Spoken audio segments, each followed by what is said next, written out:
Turn 1, fourth gear. Brake out to the 3 cones. Carry a little bit of trail braking to help the car turn in. You want to carry a lot of speed through turn-in. Eyes up for the blue Goodyear billboard. It's aligned with the edge of the track out curbing.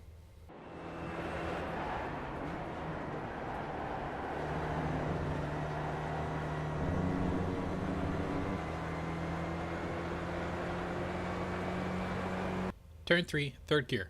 Brake about 1.5. There is a depression in the track between the 2 board and the 1 board. If you try to brake going down the depression, you're prone to locking the left front. You can use lots of curb on the inside.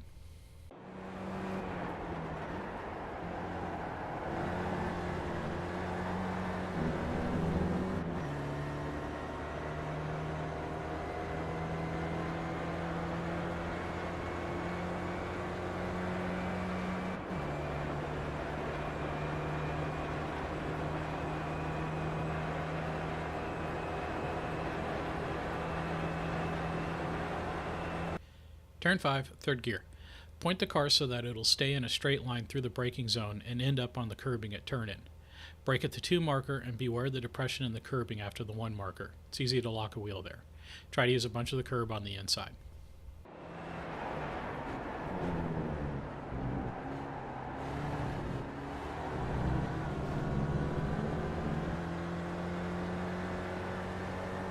Turn 6, third gear.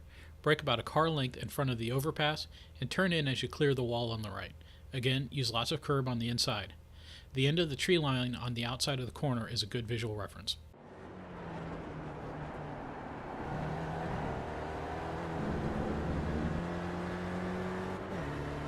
Turn 7, fourth gear, flat out. In the baseline setup, you might have to barely breathe the throttle to get the car to start its turn-in.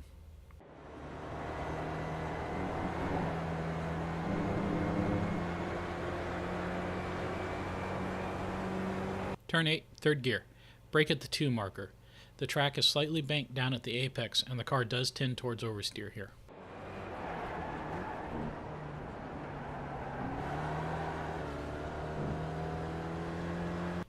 The carousel, fourth gear.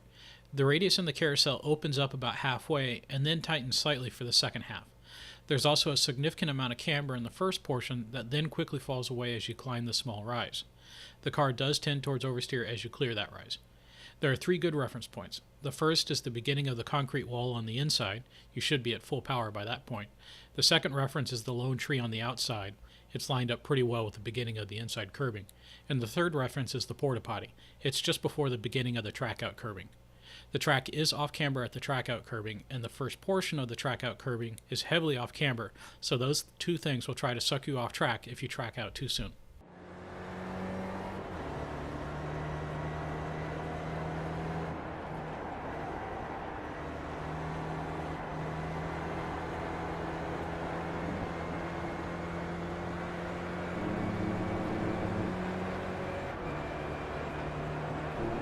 The kink, 5th gear. Use all the curbing on entry and start your turn in just before the 1 marker. If you're going to go off on exit, it's preferable to abort the corner and go all 4 off in a straight line than it is to drop a wheel. With the latter, you're sure to spin into the inside wall, but with the former, you have a pretty good chance of regaining control and rejoining the track.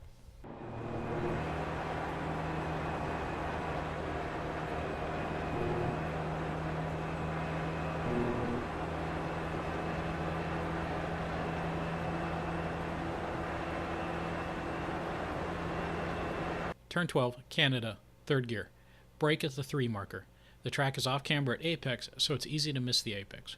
Here I underbraked and was struggling with too much speed at turn-in.